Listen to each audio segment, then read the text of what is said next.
My name is Zach Arnold. I'm a Hollywood film and television editor, a documentary director, father of two, an American Ninja Warrior in training, and the creator of Optimize Yourself. For over 10 years now, I have obsessively searched for every possible way to optimize my own creative and athletic performance, and now I'm here to shorten your learning curve. Whether you're a creative professional who edits, writes, or directs, you're an entrepreneur, or even if you're a weekend warrior, I strongly believe that you can be successful without sacrificing your health or your sanity in the process. You ready? Let's design the optimized version of you.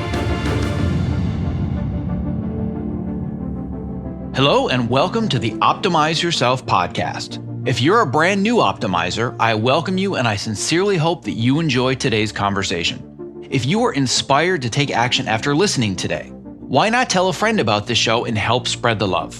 And if you're a longtime listener and Optimizer OG, welcome back. Whether you're brand new or you're a seasoned vet, if you have just 10 seconds today, it would mean the world to me if you clicked the subscribe button in your podcast app of choice. Because the more people that subscribe, the more that iTunes and the other platforms can recognize this show, and thus the more people that you and I can inspire to step outside their comfort zones to reach their greatest potential. And now on to today's show. As the recently elected president of the American Cinema Editors, also known as ACE, Kevin Tent is leading the charge to make working smarter instead of harder in the Edit Bay one of his top priorities. He is dedicated to making changes like taking regular walking breaks, adding in meditation, and even, oh my God, taking an occasional nap. The horror! To enhance your creativity and get you through the day with more energy left over for your family and yourself when the work is over. Kevin describes himself as a quote-unquote somewhat professional film editor who has worked in Hollywood for nearly 30 years, and he is best known for his collaboration with director Alexander Payne, and he has edited such films as Citizen Ruth, Election, About Schmidt, Sideways, Nebraska, Blow, and Girl Interrupted. He has learned the value of taking care of his body and his mind while trying to balance the demanding schedules of Hollywood feature films. In our conversation today, Kevin and I talk candidly about the habits that he has implemented for better health and creativity while editing, many of which, by the way, came about from learning the hard way from years of neglect. And Kevin also clears up the confusion about the American Cinema Editors Organization and details about how someone can qualify and become a member. And most importantly, Kevin speaks honestly about the value of becoming an ACE member and the benefits that doing so can have on your well-being and your career. By the way, spoiler alert, it's not to boost your career or find more jobs.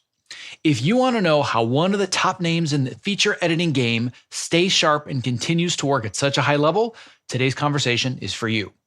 If today's interview inspires you to get up and start moving again, but you have spent so many years stuck in your desk chair and you are so out of shape that you're not even sure where to start, well, then you're in luck. Because I have over 50 pages of tips, tricks, strategies, and my favorite tools to share with you in my ultimate guide to building a more active workstation.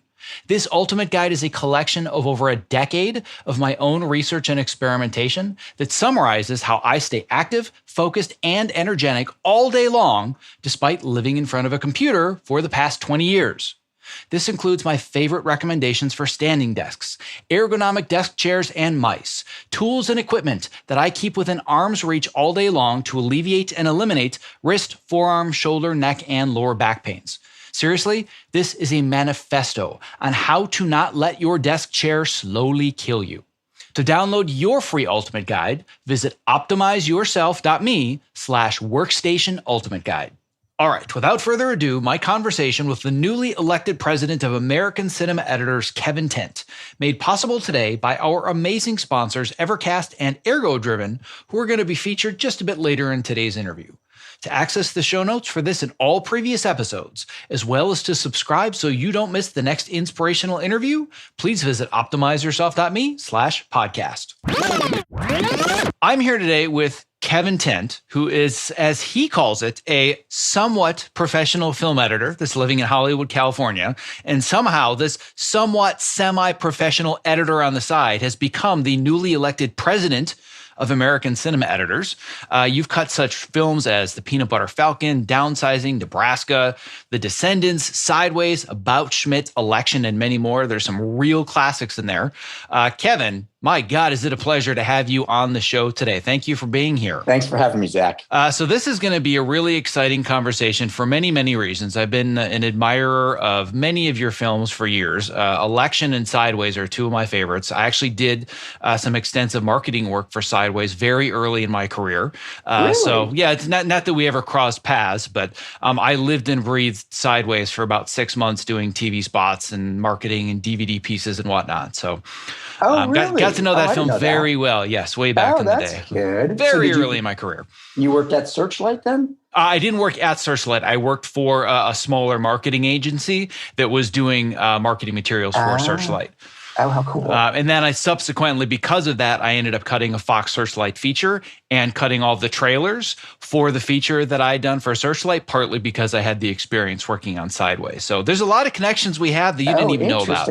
Yeah, how about that? That's so good. The crux of our conversation is most likely going to be a lot about the process of editing and staying healthy, making sure that we're taking care of ourselves. These are all things that are huge bullet points of importance and something that you wanted to talk about and bring into the world of American cinema editors. And I promise we will get there. But for the very few listeners that might not be aware of you, your story, and the work that you've done throughout your career, I'd love to get a little bit more of an origin story just to understand the most common question. Hey, how'd you break into the business? Just so we have some background, and then we're going to dive into more of the process, the habits, the health, and all that good stuff. Well, I guess I could start. I'll start at when I moved to Los Angeles, or I'll start a little before. I will make it brief. You're an editor, so you can kind of call the material down. Yeah, I'm going to try to hit just the headlines.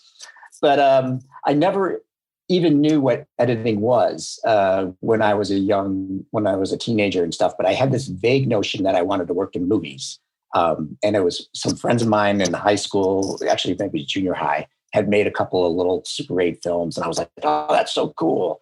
And we became friends and we made a couple of films and really amateur stuff. But when I went to college in upstate New York, Oswego State, I went into the broadcasting department thinking that was kind of something I wanted to do. But it really was for broadcasters. And I decided that wasn't what I was interested in. I was really interested in working in movies. And I dropped out. And my roommate, Bob, stayed in the program and wound up working at, right out of college, got a job at a TV station down in Florida and worked there as a director and everything like that. So the department worked really well at funneling people into the broadcasting part of our world. I dropped out, traveled around the country for a while, looking for adventures, and with always the plan of coming to Los Angeles, which I did. And through another kind of crazy story, I wound up going to LA City College. I wound up working on a short film for somebody at LA City College. And I went to that school and I was like, well, this is pretty cool. It was a brand new building. It was really they had a great brand new equipment. It was right before Proposition 13 went through. So they had this great building funded and paid for and everything, but they had no funding for instructors. They had very few instructors. So it was kind of like you went in there, you made films and you showed them, and it was kind of great. It was perfect for me. There was a lot of hands-on experience. And that's editorially speaking, there's something that happened when I made one of my short films. A friend of mine came into the cutting room to look at what I was working on. And he goes, what if you just cut from this shot here to this shot way later in the scene? And it cut out all this stuff in the middle. And I go, oh, that's a good idea. And so I did it. And I was like, oh my God, it just made the whole scene better. And so that was the first time I remember thinking, whoa, editing that was amazing that just happened. I was really stuck and it just made everything better. And it went from one joke to another and it was just much faster and everything like that. Anyways, I had made a couple of short films. And then that same friend of mine had been working for an educational film company, part-time doing set work and stuff like that. And he said, hey, they're looking for an editor at this place. I said, okay. So I went in there and took my short films, and it was a place called Al Higgins Productions. And they were those really bad educational films that we all saw when we were in grade school and high school and stuff like that. Films about drinking and driving and VD and all sorts of stuff. So anyways, I wound up getting that job. And my very first film was, I think it was Cities, What Are They? Which was for really little kids, which was a hilarious little film. And I always tell people this, the good thing about the job was that it was just me. So I had to do pretty much everything. I didn't cut our own negative, but I did everything else. I had to cut sound effects, cut music, take it to a little mix stage, mix it, then take it to the lab. So I learned all these step-by-step processes that I needed to know for when my next job came up, which was reading a film for Roger Corman. And that was when I realized, well, first of all, that was a great place to be an editor, because you had to move so quickly, and you could be cutting one film one day and then, or you could be an assistant on a film one day and then cutting another film. But they had a problematic film that Roger had bought and made no sense. And it was kind of just a disaster. And they wanted me to recut it. And then because I had the skill set of getting it all through the lab and everything, they didn't want to spend a lot of money. They just wanted to hand it off to somebody and finish it, get it done. And I happened to get the job because of that. Anyways, I did a lot of Roger movies, a lot of low budget horror films and comedies and stuff like that. Years later, sorry, I feel like I'm jumping around all over the place, but that's all right. These are just the dailies. We'll edit them later. Okay, thank God. All right, good. You can make some sense out of them. That'll be a great thing. A couple of years later, or maybe 5-6 years later, I ran into Tamara Davis, who was one of my co-students at LACC. And I ran into her at the supermarket right over in Silver Lake. And she said, I said, we kept in touch. And she said, what are you doing? I go, well, I'm still editing. I'll do this. And I said, what are you doing? She goes, well, I just got my first feature to direct. Do you want to cut it? And right there in the aisle of the Mayfair Market in Silver Lake, I said, sure. And anyways, that movie was Gun Crazy. And it was the first early independent film that kind of became like a hip thing. Like I remember friends of mine in New York had actually stood in line to go see it. And then they called me up and said, oh man, I can't believe it. We saw your movie. That's so cool. And it was the very beginning of this kind of what we now have our independent films. And it was really a good film. It's actually really good and super low budget and everything like that, but very good. Anyways, then a couple of years later after that, I got a call from Alexander Payne, who was looking for an editor for his first movie, Citizen Ruth. He got my number from a mutual friend of ours who was also a student at LACC, Carol Kravitz. I interviewed with him, and we hit it off in the interview, and I showed him my reel, which had Gun Crazy on it. And I think he had known about Gun Crazy. I think he'd seen it or something. But he loved the idea that I had worked at Roger Corman's. And we're basically the same age, and he's from Omaha. I'm from Buffalo, New York. They're very similar. I don't know. We had similarities that we sort of connected. Anyways, he asked me to cut his first film, Citizen Ruth. And I have to say that's when that film and then when we did Election, the next film, really sort of launched my career and it basically took off, especially after Election. Anyone who had anything to do with Election, the composer, cinematographer, everybody got a career bump from that. And, you hope you have a film like that. And I didn't know it at the time, but that was the one that was going to pop out and do some business. And we worked really hard on it. We worked a really long time on it, but I had no idea. I mean, I loved it, but I had no idea it would become a hit, or I guess if you call it a hit. It wasn't a commercial hit, but it was certainly. I put it in the category of classic. Election has now become a classic. It's not just a hit; it's a classic. Yeah, had no idea that would be the case. Although I did go. This was an interesting thing. I did go to there was a theater on the corner of Melrose and La Brea, and it was playing there. And I was standing in line to go see it, and it was night, and this car drove by, and this is true. And this guy leans out the window with a bunch of other guys in the car, and he's just yelling to the people in line, great movie, great movie. And I was like, is he talking about Election? I was like, that's funny. It was kind of a funny thing. Yeah. And then after that, really basically after that, my career kind of took a huge bump. And right after that, I had a run of I thought really interesting films. I went right into Girl Interrupted with Jim Mangold. That was a totally different film, full-on drama, which I loved. I love it. And I've been very fortunate, and it's just been a kind of a fluke in a lot of ways. But I mean, I've sort of semi-guided along, I suppose, but I've always tried to do some comedies and then try to throw some dramas in there, just kind of mix it up so you don't get pigeonholed into one genre, you know. And I've been fortunate in that. I mean, some of it is up to me, but a lot of it's been luck and just the way the cards have fallen. So, that was a really great film to do. So in 1 year, I had Election come out and Girl Interrupted. Alexander and Jim got nominated for Academy Award for the screenplay. Angelina Jolie won an Academy Award for Girl Interrupted. So all of a sudden, I was getting more calls than normal. So all of a sudden, you were an overnight success. Yes. It happened like that, right? 10 years. And that's what I want to point out. There's going to be two very, very different audiences that we're going to speak to today. The first audience that I want to talk to is going to be those that are still working their way up the career ladder, that are so frustrated that they're working on stuff that nobody's watching. It's not very good. And what I tell people over and over and over, if you want to be not just a good editor, but a great editor, you've got to work on bad stuff, because nothing makes you a better editor than solving problems on set with lack of coverage, bad story. And you've got years of being in the Roger Corman camp, which, as we all know now, is like the breeding ground for some of the best talent, because you're working on really challenging material. So true. So true. It's really true. Yeah, really, that's 10 years. What I just said was 10 years from when I got my first feature film, which was Emmanuel 5, which was done at Roger Corman's, to, let's say, Citizen Ruth. Maybe that's 9 years for Citizen Ruth, but by the time an Election comes out, it's 10 years, 11 years.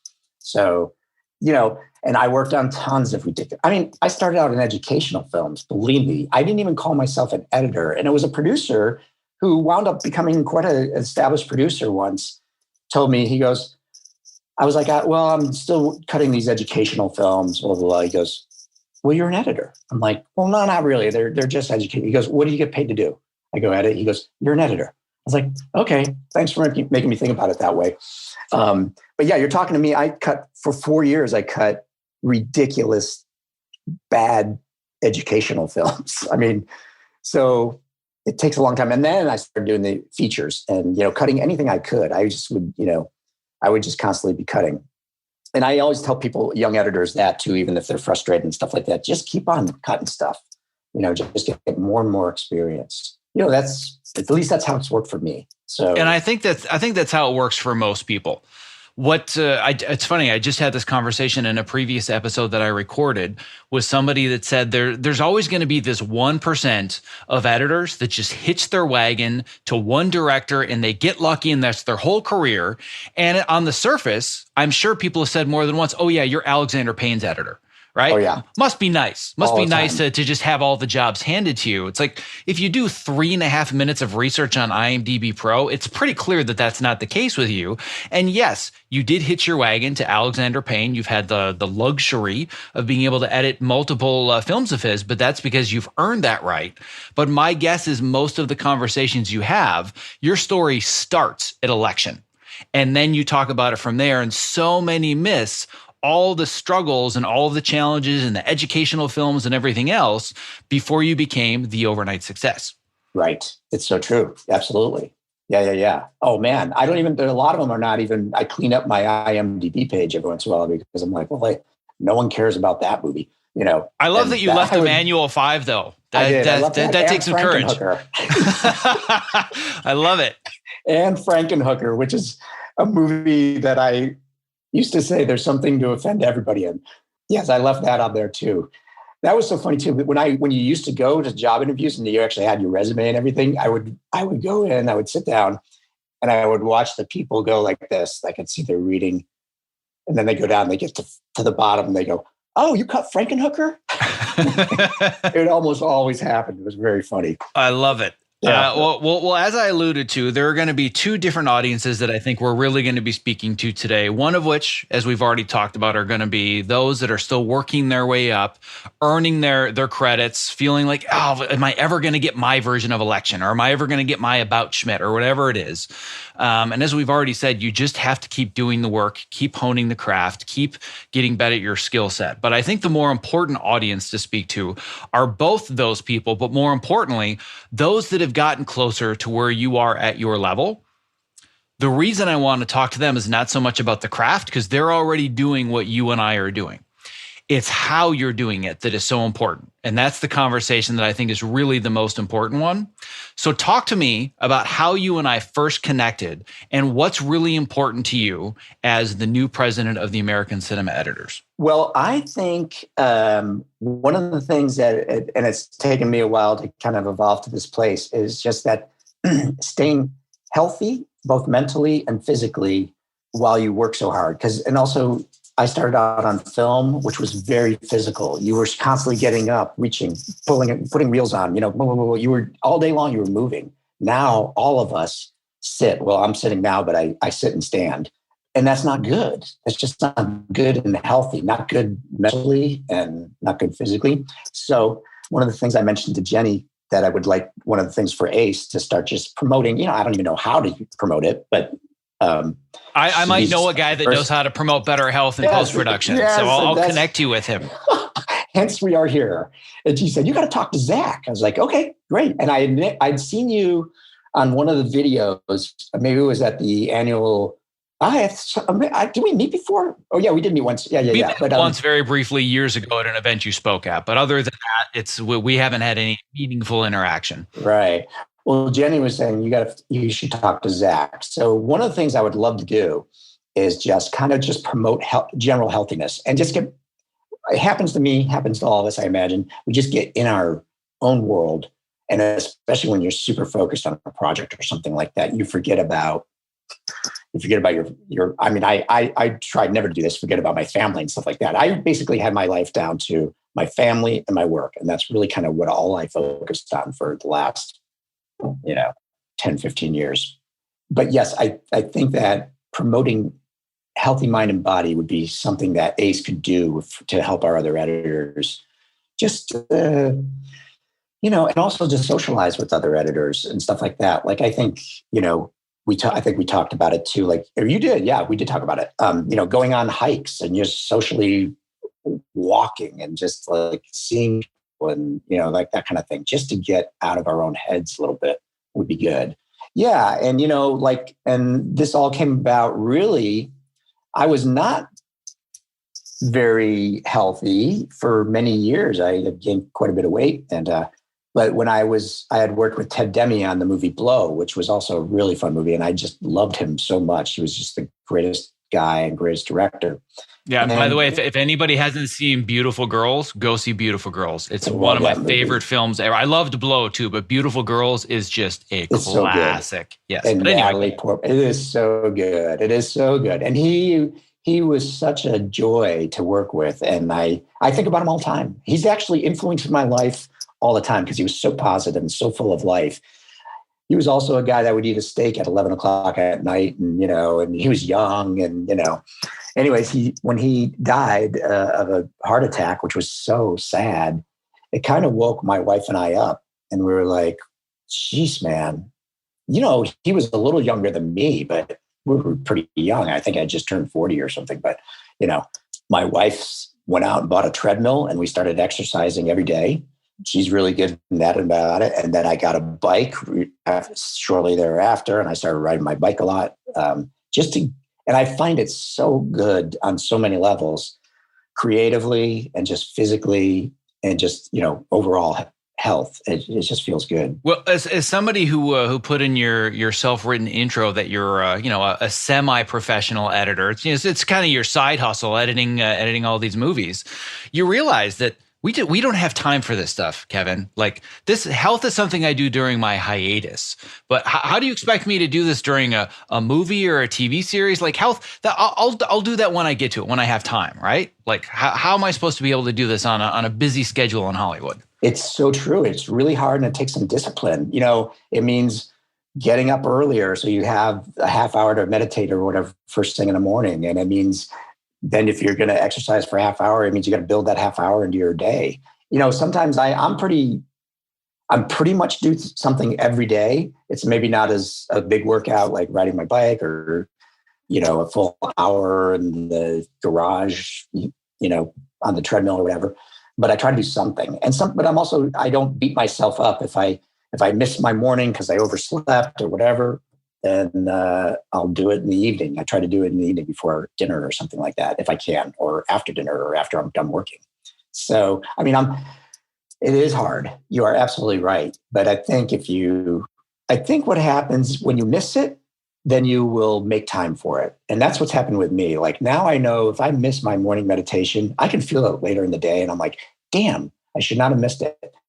And it's not, again, like I'm beating myself up. It's just become a necessity for me to have that to start my day. And same thing with exercise. If I miss a day of exercise, I just don't feel as good. It's something I really want to do. I think that's what happens in the beginning when you start getting into the routine. It feels like a job. And you're like, oh, I've got to go out. And I feel that way sometimes, a lot of times actually. But I think now, at least for me, that I've been doing it for many years, I feel much better. It's like a habit and I feel much better doing it. And I think the important thing here is the idea of it becoming a habit and realizing that it's not going to require effort forever. It's not that it doesn't require effort to exercise, but as you alluded to, you get to the point where you notice the negative side effects of not doing it more than being worried about the effort to do it. And I think that's a really big point that I want to make for anybody that might be listening that's been doing this for 20, 30, 40 years. And it's like, now I'm supposed to start exercising. Like, oh, it's too late for that stuff, right? Never too late. No, first of all, it's never too late. But I think you also have to understand that it's all about the result that you're working towards and that motivating you. And what's happened because of the diet and the fitness industry and everything else, we believe, well, I'm an editor. I don't really care if I'm not, 34-inch waist and looking perfect. Like I just sit in a dark room and I tell stories. To me, if you're exercising, eating well, all of these other things, side effects might be weight loss and looking better and feeling better. But to me, the result that we're working towards that you and I have talked about in the past is the creativity. We get paid to make decisions for a living. We get paid to take other people's ideas and tell their stories and package them in a succinct way. It's really hard to do that if you never exercise and you never move and you don't meditate and you eat crap. Your brain doesn't work anymore. So talk to me about some of the side effects that you notice, both positive and negative, when you stick with the habit versus when you don't. Well, absolutely. And I feel for people too, because when I'm here, I am. I don't always practice what I preach, because when you get really deep in the film, or you basically work, you come home, you go to bed, you get up, you go back to work. So it's really hard. But I think, and I don't want to repeat myself, but when it becomes something that you actually really miss, like you said, or you feel it really helps you a lot, if it clears your head, I think it becomes something that you just really want to do, and you make time for it. You make it somehow work. Some of the things that, one thing we talked about last time too, what I find, so I live by Griffith Park, which is beautiful. And so I ride my bike up there 3-4 times a week, just do my little loop, my little morning exercise loop. Takes me 45 minutes. But a lot of times I'll go, okay, today I'm going to be cutting a scene, or we were cutting a scene yesterday. It wasn't quite working. I'll just put it in the back of my head, put on my headphones, start listening to music, whatever, ride up there. Almost all the time, like halfway up, I don't know if it's because of the blood going to my brain or whatever, more oxygen, I don't know. Like an idea will come to me and I'm like, oh, that's great. Yeah, maybe that. Or some other idea in some other scene will come up and I'm like, oh, we should change that. Maybe we don't need that. I'll be thinking about things, but not like hard thinking, not like how that's my focus. So that's kind of a meditation thing too, I suppose. You're just not thinking about things and thoughts are coming. So, but I find it really helpful, and I find it really good just to clear my head first thing in the morning with some exercise. Just me personally, I think other people feel that same way. And then another thing that I'll mention that, obviously I've worked with Alexander Payne so much, and he's also very health conscious, and he goes for big hikes every morning. He doesn't ride a bike or anything like that, but his big thing is going for walks. And then we almost always, when we're working together, take an afternoon walk, 15 minutes, 20 minutes. And as he said, and as he says, you never regret a walk. And it's really true. We'll be working and, it's not, some things aren't working. About 4:15, he'll be like, let's go for a walk. And I'm like, all right, let's do it. And we just walk around the neighborhood, just get some fresh air. And it's always super helpful. It also gives you just a little more energy, like just being outside.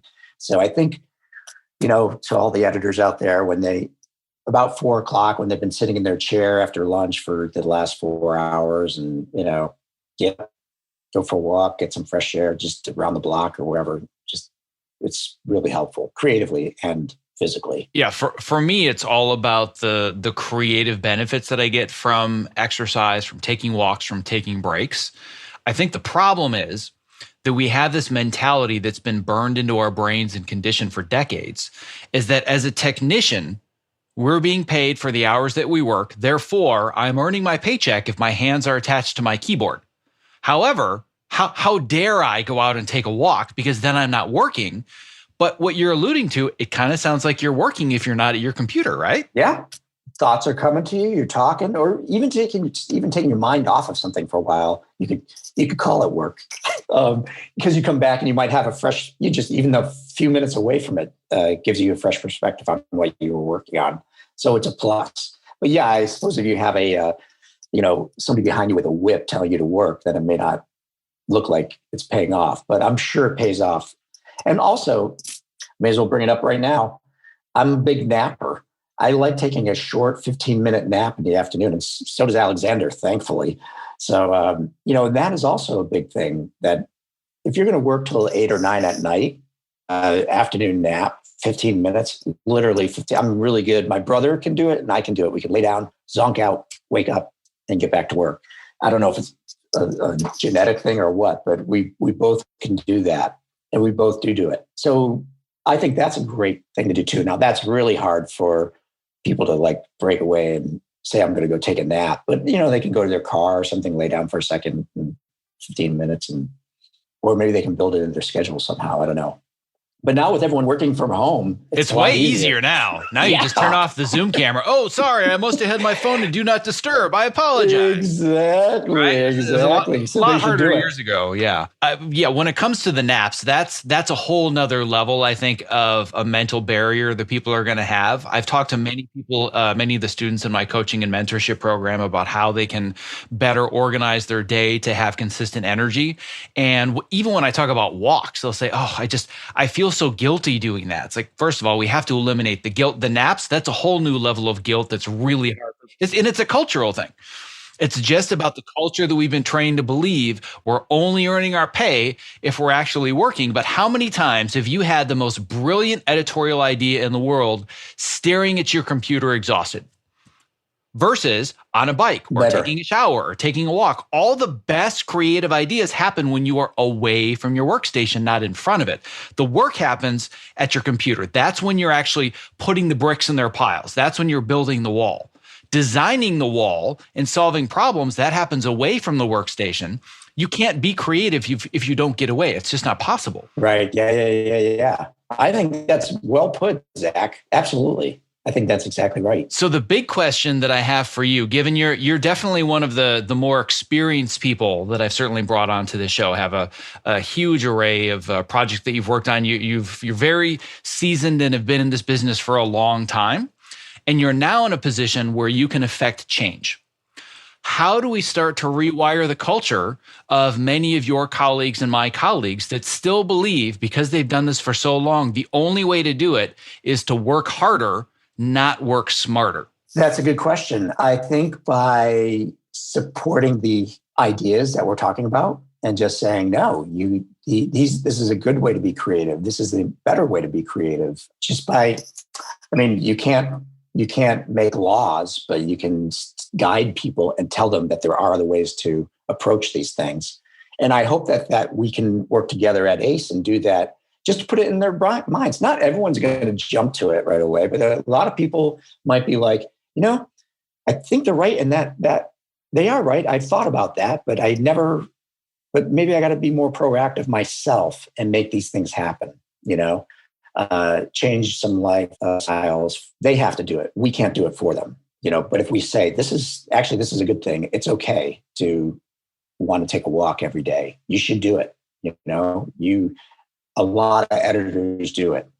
A lot of creative people do it, and yeah, it's like, I think like that would be the best way to approach things. Telling people it's okay, and that it's not only just okay, but it's good. Yeah, and I couldn't agree with that more.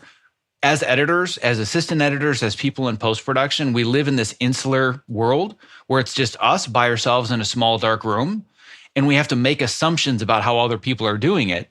So I would just assume, looking at your IMDb Pro page, well, you must work all the time. Therefore, if I'm going to be Kevin Tent someday, I'm going to have to do the same thing.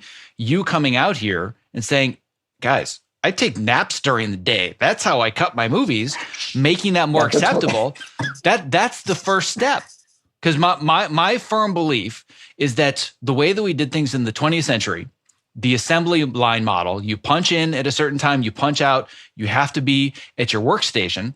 Those days are over, especially now with remote work. I believe that we get paid for the value that we bring, not the time that we are doing some specific service. And we bring better value and we solve challenges by working smarter and not just working harder. Because frankly, I don't know if it's possible for any of us to work any harder at this point. So we've got to find a different way to do it if we're going to create the same output or even better. My sincerest apologies for the interruption in the middle of this interview, but if you are a content creator or you work in the entertainment industry, not only is the following promo not an interruption, but listening has the potential to change your life, because collaborating with Evercast is that powerful. Here's a brief excerpt from a recent interview that I did with Evercast co-founders Brad Thomas and award-winning editor Roger Barton. Living this lifestyle of a feature film editor has really had an impact on me. So I was really looking for something to push back against all of these lifestyle infringements that are imposed on us, both by schedules and expectations. When you guys demoed Evercast for me that first time, my jaw hit the floor. I'm like, oh my God, this is what I have been waiting for a decade.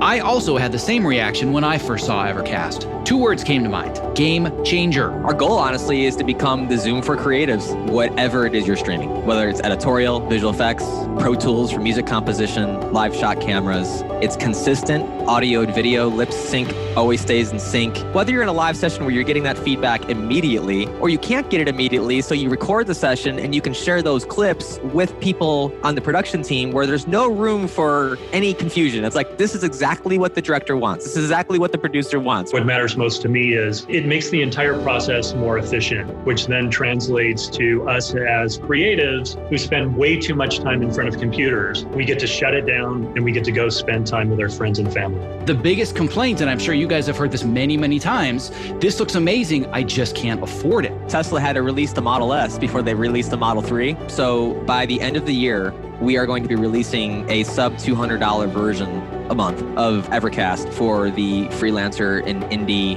creatives. Anyone who is a professional video creator outside of Hollywood. I think what we've learned over the last few months is that this technology can translate to better lives for all of us that give us more flexibility and control while still maintaining the creativity, the creative momentum, and the quality of work. I cannot stress this enough.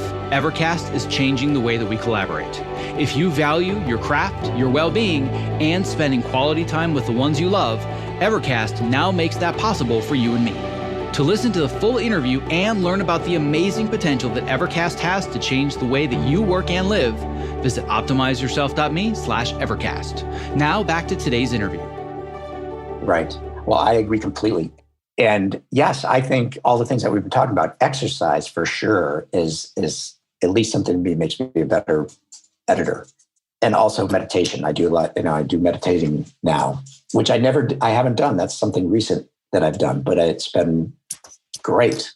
And it's one of those things where I go, why didn't I do this years ago? But I wasn't ready. It wasn't a thing that I was in my head yet. But, now I really miss it when I don't do it.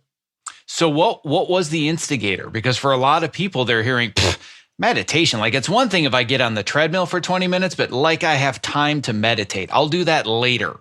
What is it that changed your mind? Because I'm assuming it wasn't an easy transition to make. It was really easy. It was when Donald Trump was elected. literally the day or two after he was elected, I was like, I'm going to have a hard time handling this. And I don't know why. I just decided that I'm going to need to meditate or something. And so I think I had read about this app called Headspace somewhere. I was like, all right, I'm going to try that. So that's what I started with. I started that like 1 or 2 days after. That's just it. I was like, I was going to do that. And it's been enormously helpful.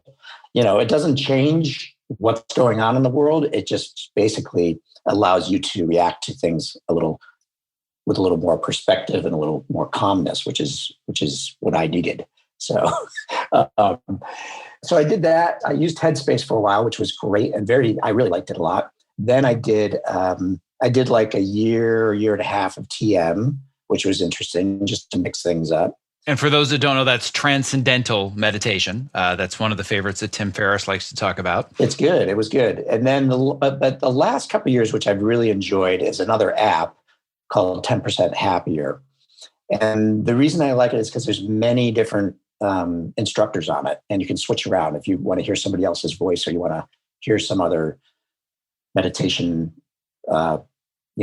prompt, you can listen to it, and they have little courses and stuff like that. And I find it really, so if we hadn't had a shutdown, I was getting ready to go on a retreat. I was like, you know what, it's time for me to go on a meditation retreat, but I'll do that when this all passes. But, so I haven't gotten that far yet. And then some people are such good meditators, but I'm still in my early infancy stage with it. Well, I think that the important thing here that you mentioned a little bit that I'll reiterate is meditation isn't going to change the world.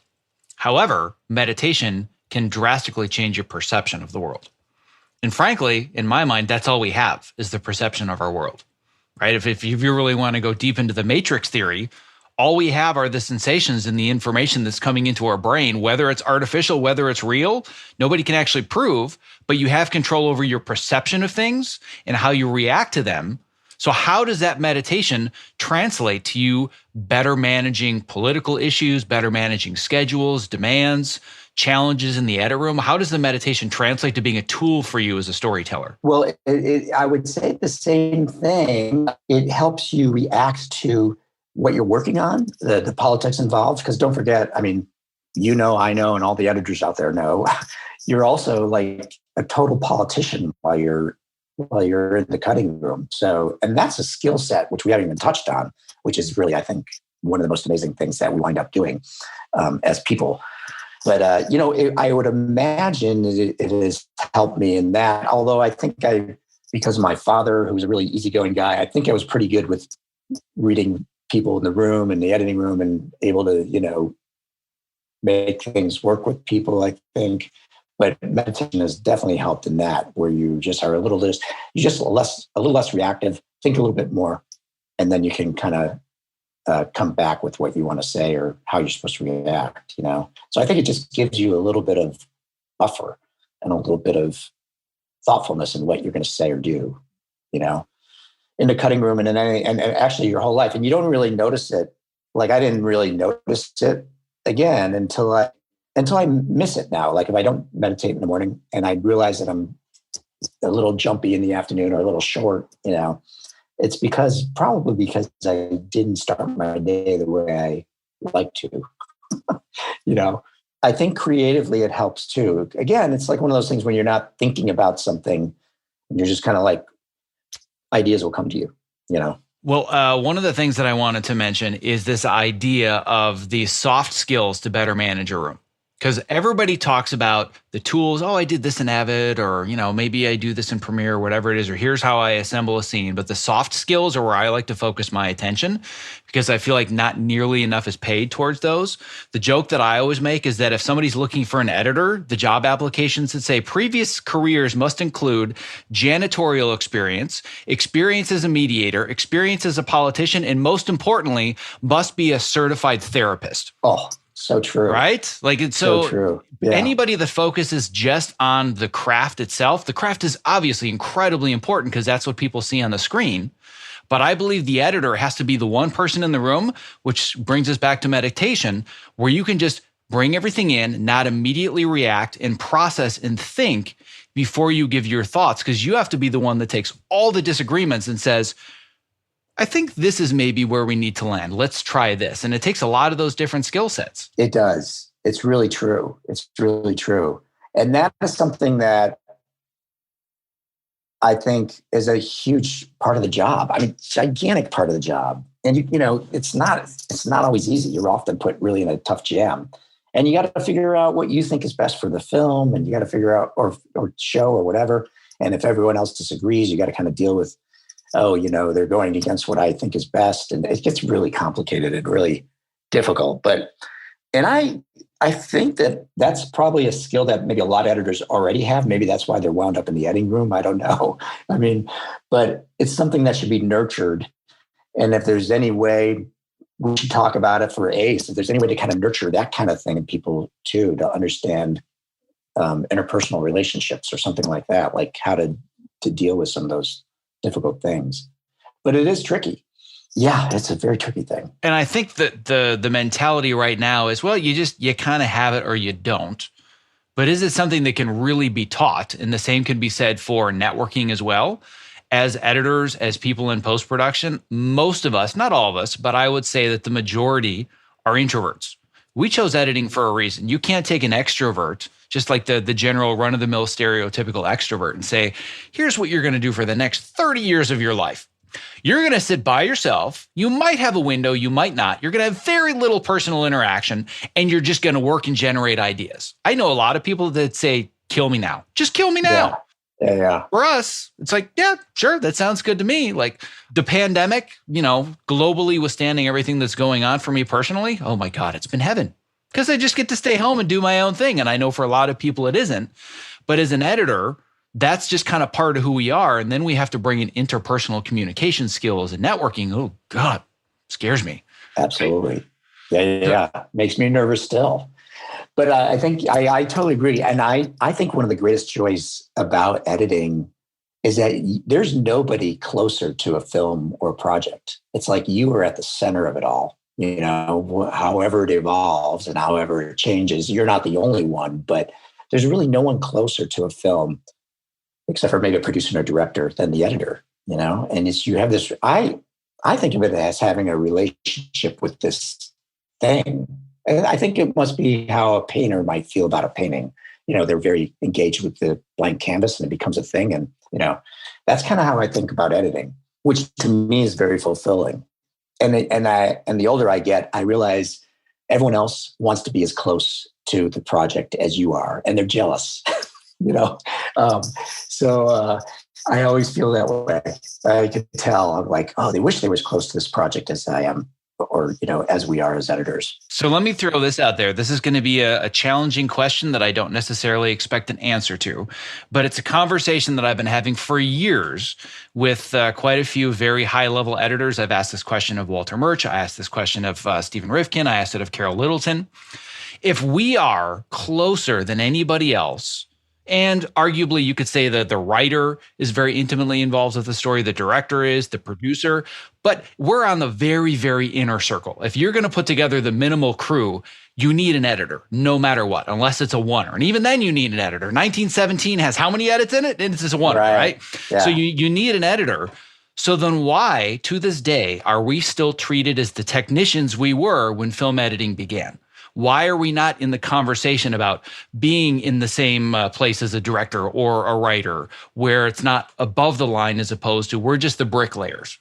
Why do you think that is? That's a good question. I mean, I think it's gotten better, but maybe I'm wrong. Maybe just for me it has, because I think editors are much more respected now than they were even a few years ago. I think probably one of the reasons is because of a lot of the things that ACE does, but it's just one of those things. I mean, it was considered more of a blue collar kind of job back in the days, which kind of was, I guess, and I think now maybe the stakes are higher. So some of the bigger films and projects have, want to get the artistic integrity from an editorial perspective. So they bring in, editors that are treated more like artists, I guess. I think now, more so, not enough yet, but I think editors are being considered similar to writers. Well, no, writers are a little higher up on the food chain, I suppose, but it seems like it's getting better to me.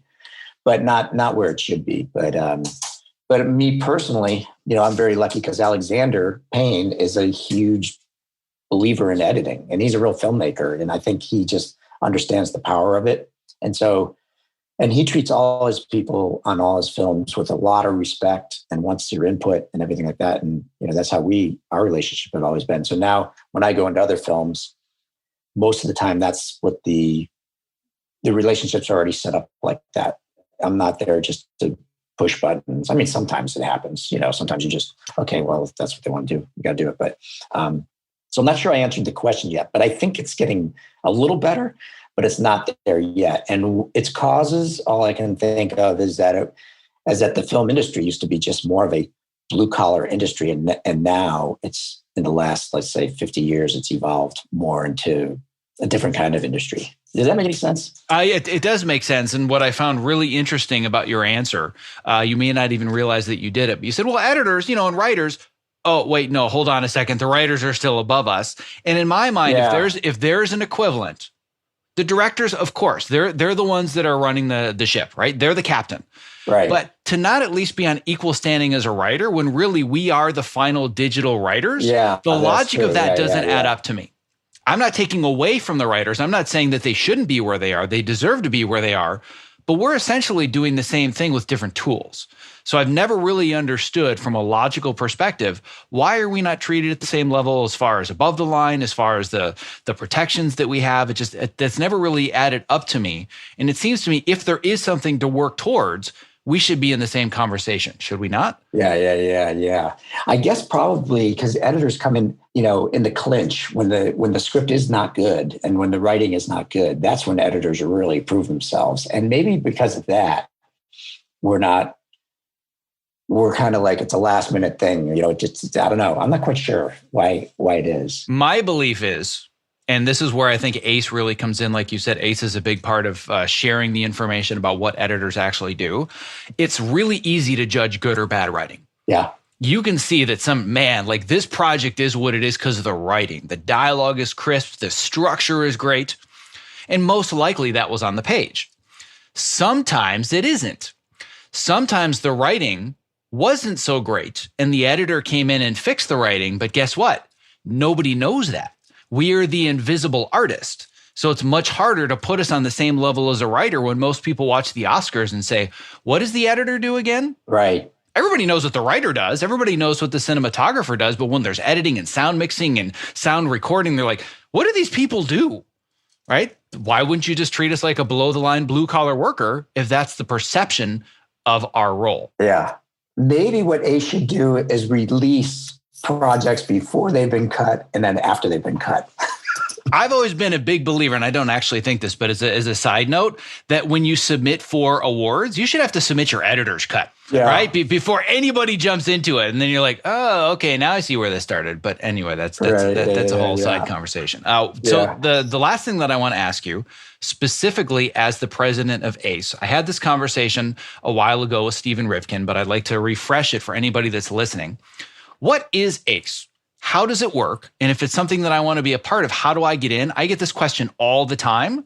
And there's a lot of misconceptions about what ACE actually is. Well, you know what? It's an honorary society. It started back in the 1950s where a bunch of editors said they were not getting treated well. They wanted to just elevate, like, what do we do? No one knows what we do. And I imagine back in the 1950s and early television and everything, it was all assembly line, So they wanted to elevate what we do. And it is it's a craft, but but we raise it to an art form so many times. So we're artists, we're craftsmen.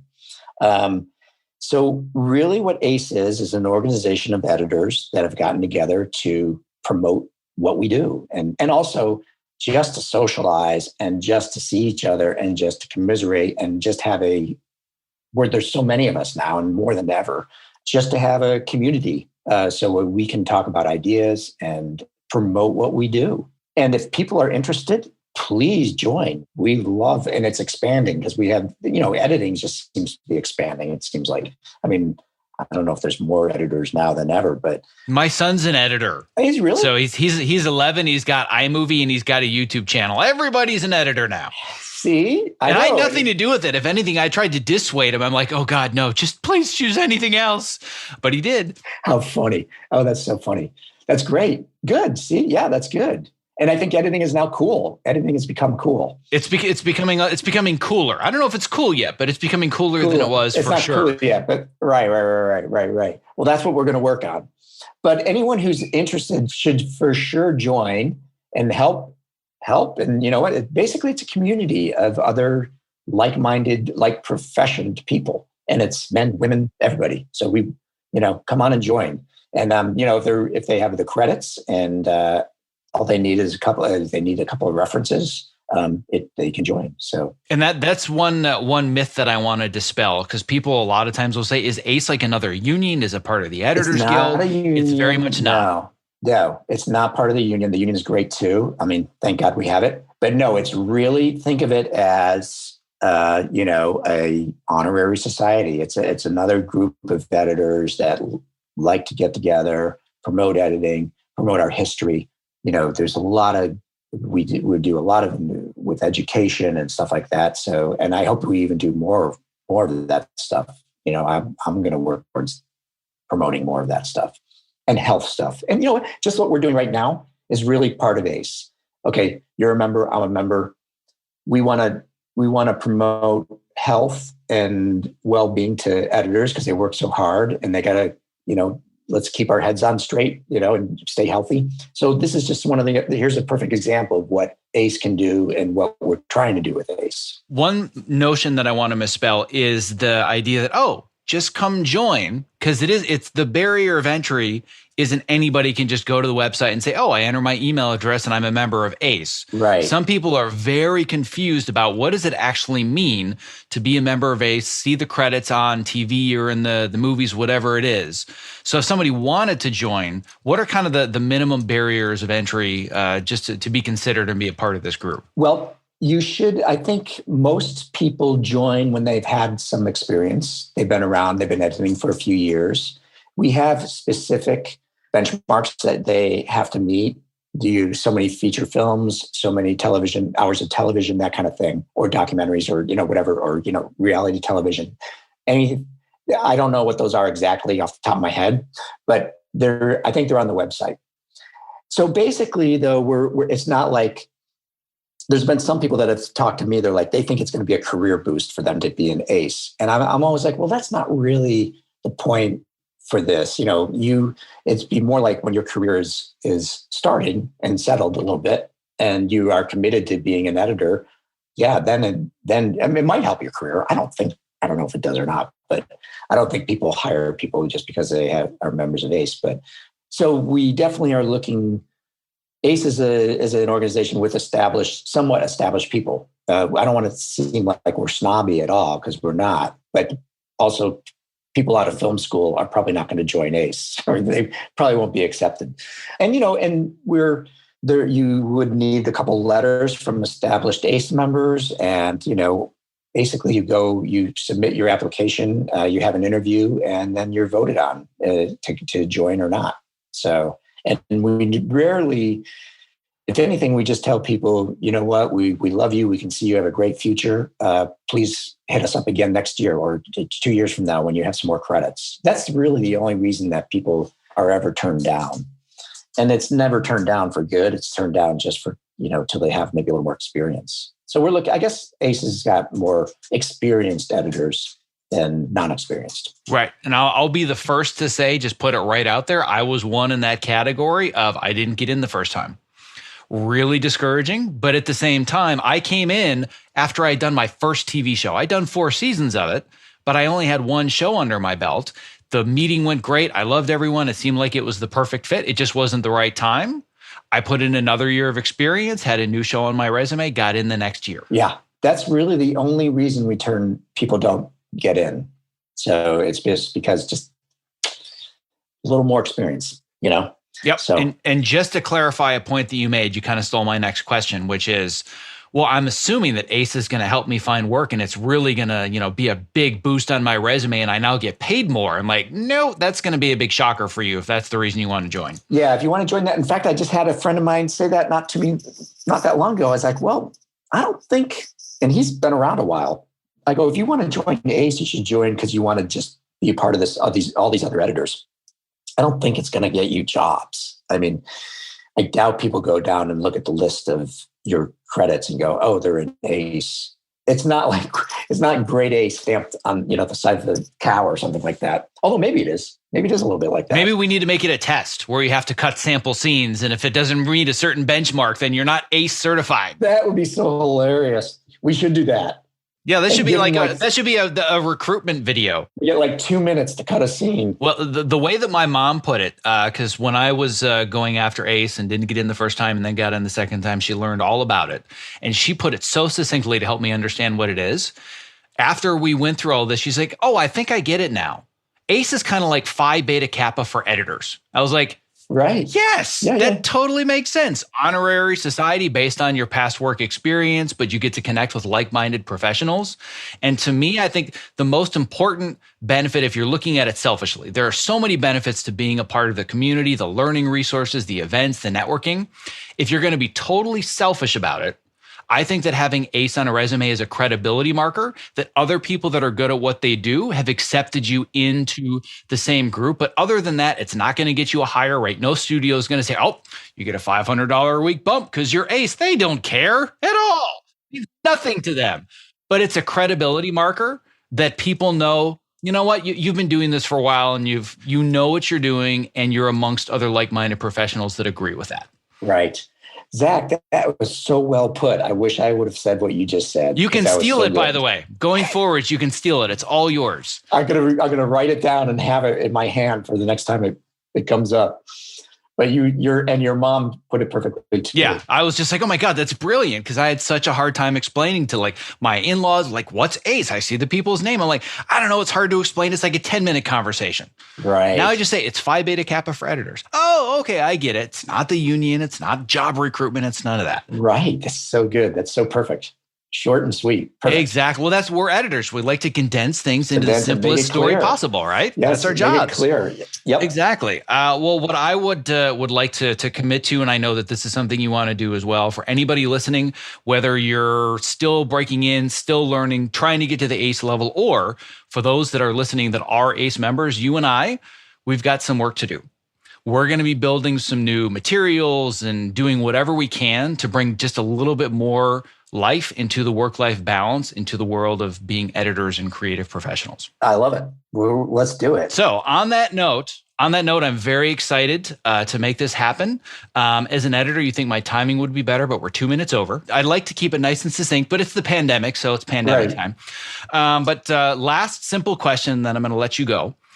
For anybody that comes to you with the same question over and over and over, how do I get started? How do I break in? How do I succeed and become the next Kevin Tent? What's the best succinct short advice that you usually like to give people about succeeding? I tell them, the young ones, I say, just keep on cutting. Cut whatever. I mean, I cut so many stupid things and I didn't want to do them. I cut stupid features that I didn't want to do. And I filmed that I'm not proud of and everything like that. But I cut. And then, part of a longer answer, I didn't plan this. It just kind of happened. But every time another door opened, I was confident. I was able to, because I had done so much editing on those educational films or whatever. I knew when I got that call, Roger Corman, I was nervous, of course. It was like a big life change. But I was like, I can do that because I did that here and I did that there. And I can go through that door. And when I first got my first big feature, Girl Interrupted, I remember thinking, oh my God, it's like a multi-million-dollar movie. Everything else I had done was, the most expensive thing was maybe Election. And that was like I don't even know how much it was, 5-6 million. I don't even know. Girl Interrupted was like a big Hollywood movie. And I remember being so nervous about it. But then I was like, wait a minute, it's just film like all the other ones. Just let me do it, treat it like how it is. It's just more film. It's just more expensive film. I just stayed focused on what I was doing in my job. So anyways, the short answer is keep cutting stuff. and you'll get experience. Even if you're cutting your brother's wedding video or something like that, just cut it. Make it the best wedding video ever. A baby shower video, just cut music videos, anything. Just keep on cutting and get good at it. It's not about the material as much as it is about what you can do with it. That's what I always tell people. What have you done with what you were given? Not, I'm going to judge you on what you were given. Because we get so self-conscious about, I don't want to put this short on my reel, or I worked at, nobody should see it. It's like, I don't care what it looks like. I care what you did with it. Right. Yeah, no, it's true. And you'll get better and you'll discover things. You're like, I can do that here. This is great. This made this way better. This wedding video is going to be awesome. They're going to love it, And you'll learn it for the next wedding video you do. Maybe you do like 5 of them and you learned a couple of tricks that you can use and that you learned on one that you can use in number 5. Who knows? But, just be brilliant at whatever you're doing. And then you reach the point where you say, I'm never doing another wedding video again. We've all been there. We've all reached that point where you said, this was the last one. No more. Yes, it's true. It's true. It's okay. But then when you do that, that's all right. Then you're moving on to the next thing and you're confident in that. So that's a good thing. For those that were inspired by today's interview, that want to connect with you, learn more about ACE, learn more about career in general, ask you questions, is there a way that's easy for people to connect with you? Well, they can connect with me. Check me out, find me through ACE. That would probably be the best way. And they should go to the ACE website and poke around there. And there's so many things on there. And I'm hoping we're going to get more and more stuff up there. So that would be one way. Yeah.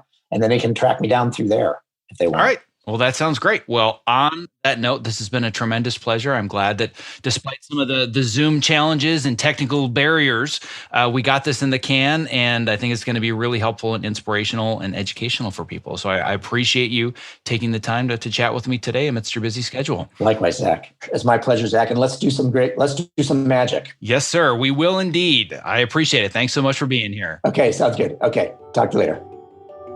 Before closing up today's show, I would love to ask for just a couple additional minutes of your time and attention to introduce you to one of my new favorite products created by my good friend Kit Perkins, who you may recognize as creator of the Topomat.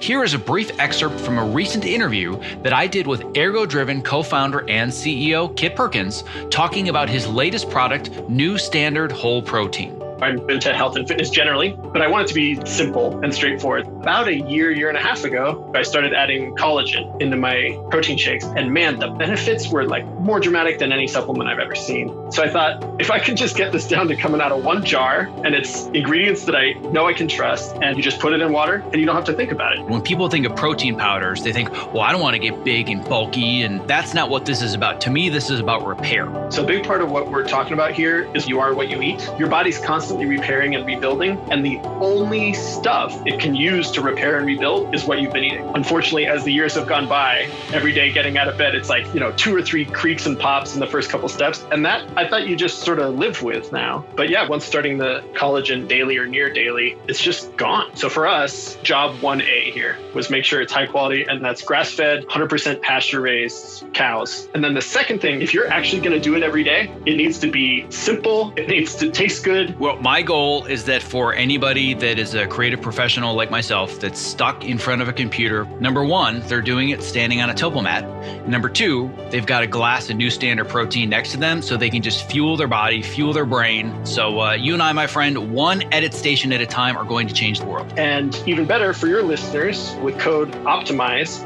on either a one-time purchase or that first subscribe and save order, 50% off. So if you do that subscribe and save, that's 20% off and 50% off with code OPTIMIZE. That's a fantastic deal. If you're looking for a simple and affordable way to stay energetic, focused, and alleviate the chronic aches and pains that come from living at your computer, I recommend New Standard Whole Protein because it's sourced from high-quality ingredients that I trust and it tastes great. To place your first order, visit optimizeyourself.me/newstandard and use the code OPTIMIZE for 50% off your first order.